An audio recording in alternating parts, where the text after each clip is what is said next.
Welcome to Leaders of Tomorrow, India's only daily television platform for small businesses. We bring you the right information to empower you, the SME entrepreneur. Tonight, we are breaking down the draft bill as far as data security is concerned and telling you, the entrepreneur, what you should do if you want to protect your data, whether it's against internal or external threats. And I have a very exciting panel put together for you tonight. Let me start by introducing first up. We have Jaspreet Singh. He's a partner and advisory services in cybersecurity at EY. We have Abhishek Agarwal, co-founder and CEO of Credit Vidya. We have Vidit Baxi, co-founder of Lucideus. And finally, we also have tonight Puneet Bhasin. She is a cyber law and data protection expert.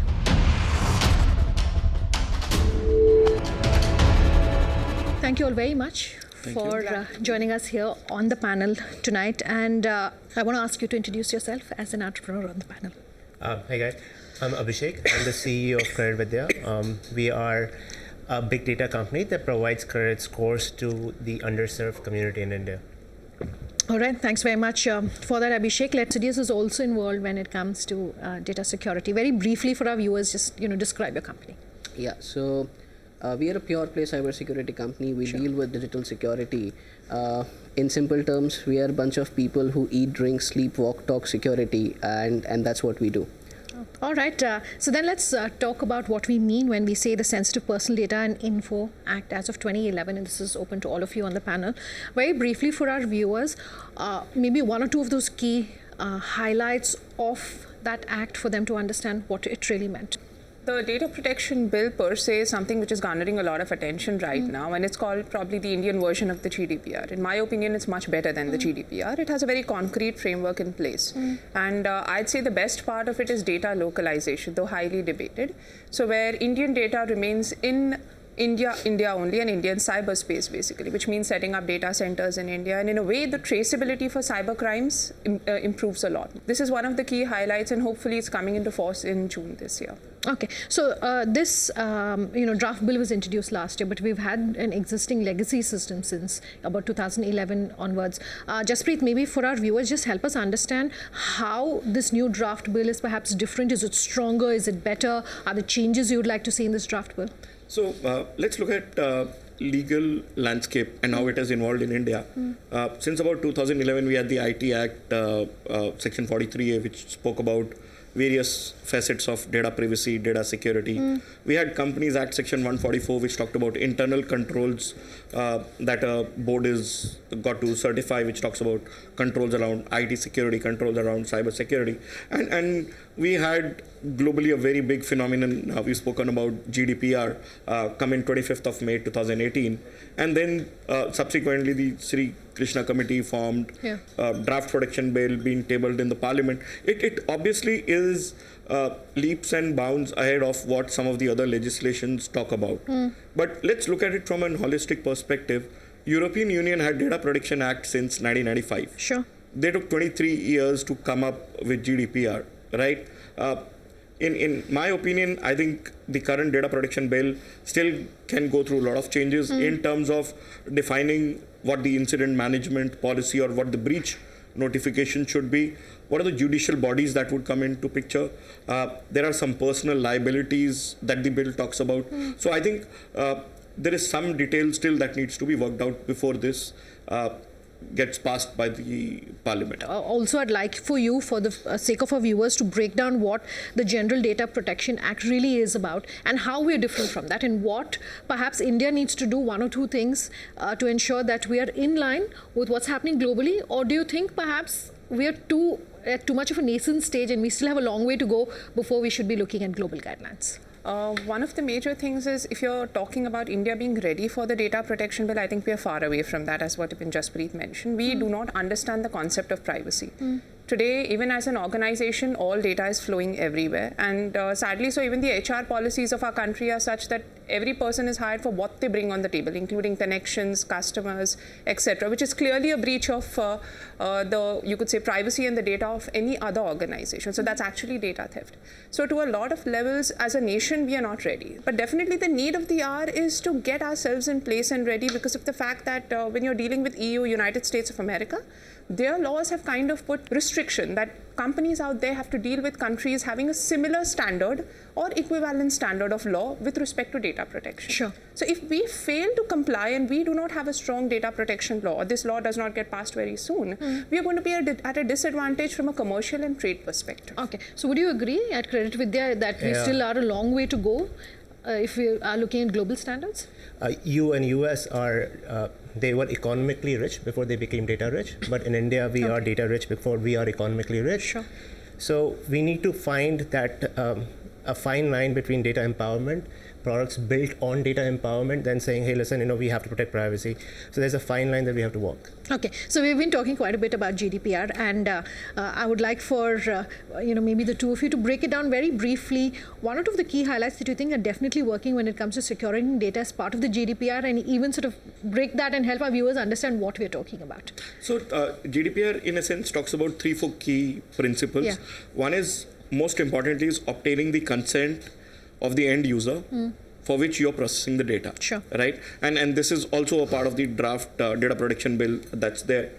Does India understand what consent is? Sure. Does a common man who's using those apps to earn his livelihood understand what consent is? However, consent is a key part of GDPR. Sure. Incident management, any data breach has to be reported to the EU authorities within 72 hours of knowledge of that breach. Okay. Is another key facet of the entire GDPR piece. And then GDPR also talks about keeping a track of processing activities. How does data enter your organization, to how is it processed, to how does data exit your organization. It's called ingress to egress. GDPR talks about the CTOs or the CISOs or whoever in that organization is responsible to have a single bird's eye view of what's happening to the data, and especially sensitive private information. Okay, so then speaking of the GDPR, and I want to devote, of course, the bulk of the conversation on this panel tonight to what small businesses are doing when it comes to data protection and what they should not be doing and what they should be keeping in mind as hygiene. Data shows that 61% of all data breaches have been against companies that have had less than 1,000 employees, which is essentially meaning small businesses. So the claims against small businesses in the EU, and we've seen a lot of that happening under the GDPR Act, has been against small businesses. What should then small businesses be doing to ensure that they are protecting the data? What is hygiene? One of the key things, in my opinion, that should be there is strong policies with respect to data mapping. As what even Jaspreet was mentioning, knowing what comes in, exactly how it's stored, who are the third parties, what are they using on your data in terms of processing. Everything has to be mapped, broken down into further ingredients of data as per usage, and a full data mapping policy has to be in place. Then you require, obviously, the incident response policy. You need to have a proper privacy framework in the organization. Sure. So currently a large number of companies, they do not exactly have a data privacy framework in place. So you have a cyber security framework. Many of them have an information security policy. And a kind of standard ISMS is what ISO 27001 prescribes to you. But a separate privacy framework, which is actually a doable, implementable framework from top to bottom. That is something which is missing in almost all organizations. Okay. And with the Indian Data Protection Bill, I think going one step ahead of GDPR, Indian companies would be in a bit of trouble because we are not just protecting SPDI, that's sensitive personal data and information as GDPR outlines. Okay. Here, even personal information. So even my name, mobile number, anything that identifies me as me has to be protected. All right, I'm going to take a very quick break on that note, but we will continue this conversation in terms of data security and privacy for you, the SME entrepreneur. That's on the other side. Do stay tuned.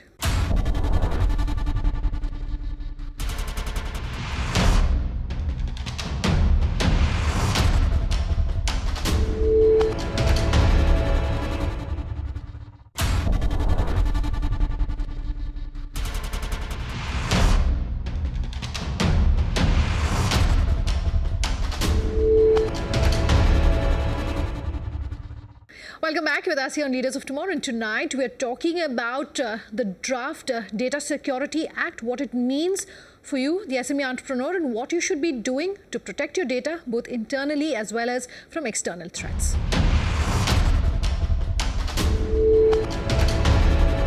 Do you think that small businesses are maybe putting in place those frameworks? Do you think that what basically will help someone who's watching this interview to say, I want to put in place a framework, but what should go into that framework? What should that regulation contain?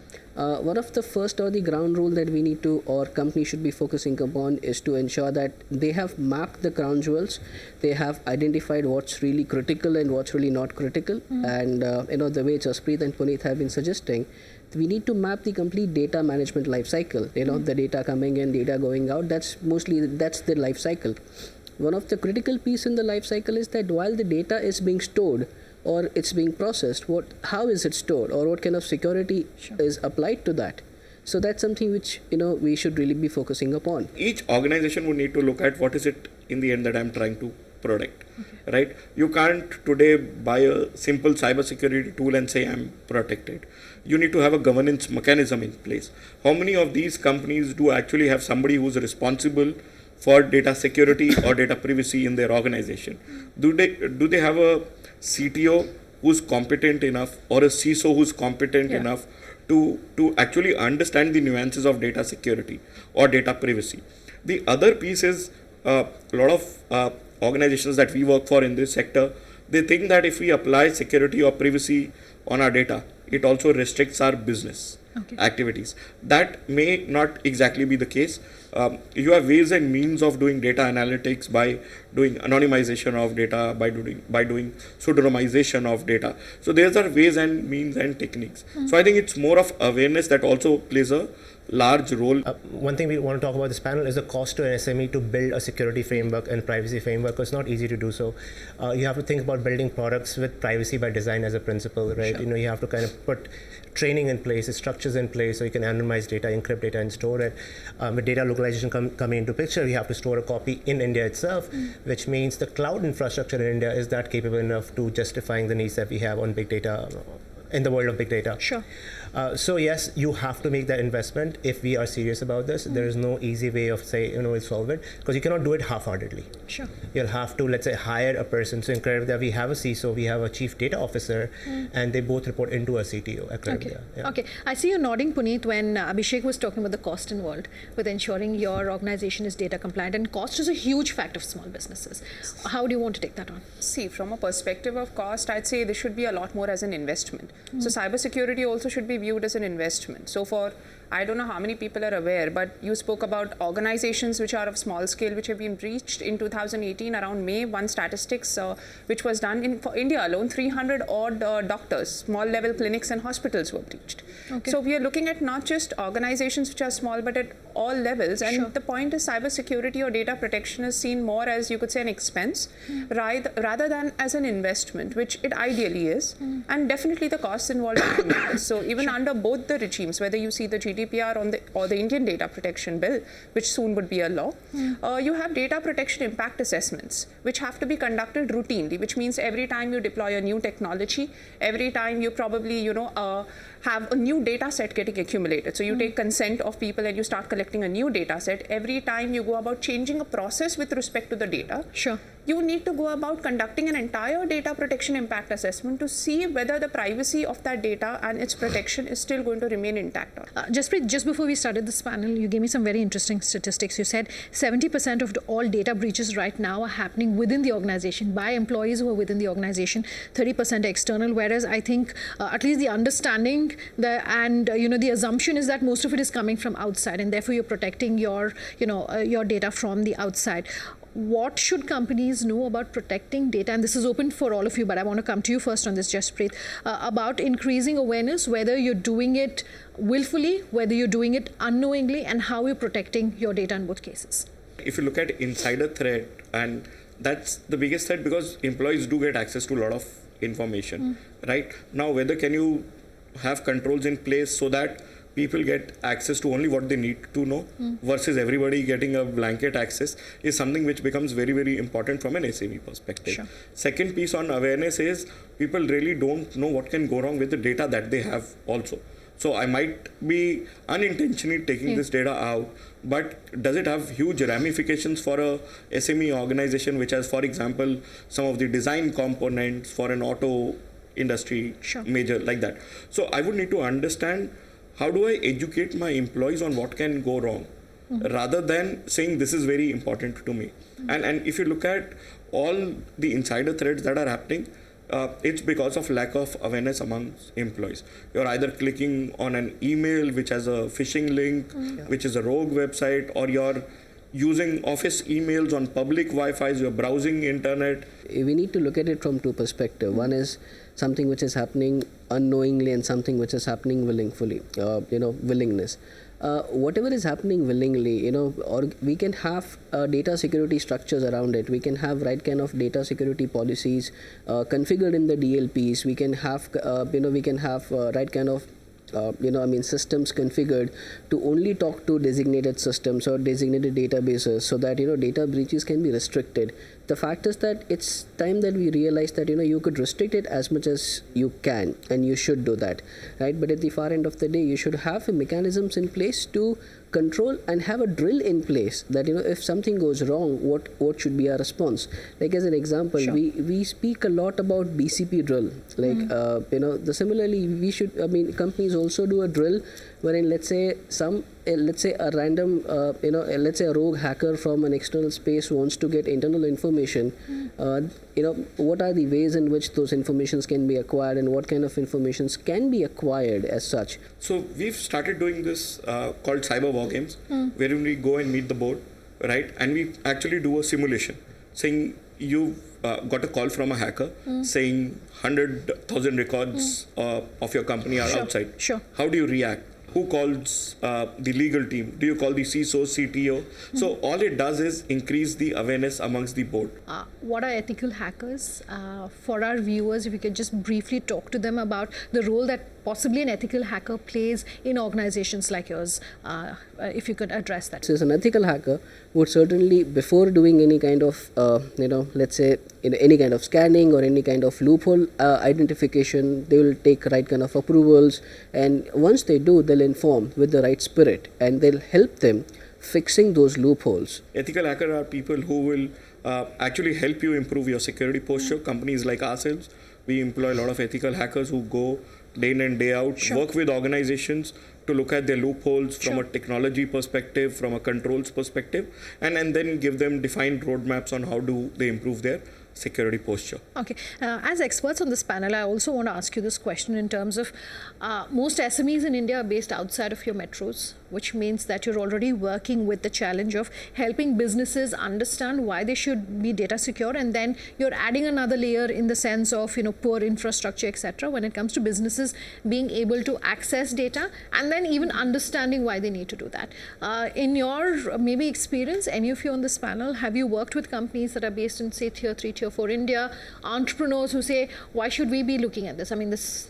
Now going to them, telling them that you should upgrade your systems from this to this, and you should have like so and so amount of investment to have right kind of frameworks of data security and data information security is a task in its own. My then last question is to put what is happening in India in terms of all the concerns that we've seen on data security. We're in the middle of Aadhaar, of course, and all the concerns that are being raised on how data can be protected under the Aadhaar Act. My question is, we're talking at a time when we've seen those massive breaches happening at global majors across the world.